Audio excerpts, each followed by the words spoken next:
नमस्कार दोस्तों, BR07 channel में फिर से आप सभी का बहुत बहुत स्वागत है। दोस्तों, जिस पल का इंतजार तमाम मिथिला वासियों को था, उसके साथ साथ शहरों के साथ साथ अब दरभंगा एयरपोर्ट से विदेश बाहर अंतर्राष्ट्रीय एयरपोर्ट बनने की तैयारी चल रही है। और स्पाइसजेट कनेक्टिंग फ्लाइट के द्वारा जिस तरह से अन्य शहरों तक दरभंगा एयरपोर्ट को जोड़ रही थी, ठीक उसी तरह इंडिगो ने भी कनेक्टिंग फ्लाइट की बुकिंग शुरू कर दी है। खुशखबरी की बात यहाँ पे ये है कि इंडिगो ने दुबई के लिए कनेक्टिंग फ्लाइट की सुविधा शुरू की है। तो दोस्तों, यहाँ पे सवाल ये उठता है कि क्या स्पाइसजेट से बेहतर है दुबई जाना या फिर इंडिगो से बेहतर है दुबई जाना।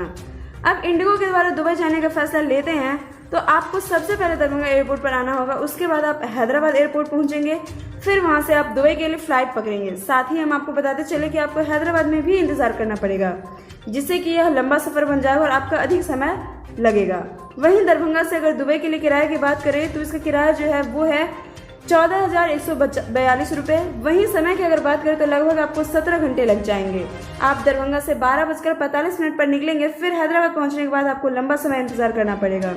फिर आपको रात में 1:55 पर फ्लाइट मिलेगी दुबई के लिए, जो सुबह में पहुंचाएगी आपको। और साथ ही हम आपको बता दें कि आपको हैदराबाद में 11 घंटे रुकना होगा। तो दोस्तों जो है सो हम ये इंडिगो की जो फ्लाइट है वो इंडिगो अभी काफ़ी मेहनत कर रही है कि किस तरह से कनेक्टिंग फ्लाइट के द्वारा देश के अन्य हिस्सों तक दरभंगा एयरपोर्ट से यात्रियों तक पहुंचा सकें। और आने वाले भविष्य में भी उम्मीद लगाया जा रहा है कि दरभंगा एयरपोर्ट से डायरेक्ट दुबई की फ्लाइट चालू हो सकेगी, जिससे कि दरभंगा एयरपोर्ट का इंटरनेशनल एयरपोर्ट बनने का सपना सच हो सकेगा और एक बार फिर से दरभंगा वासी का नाम रोशन हो जाएगा।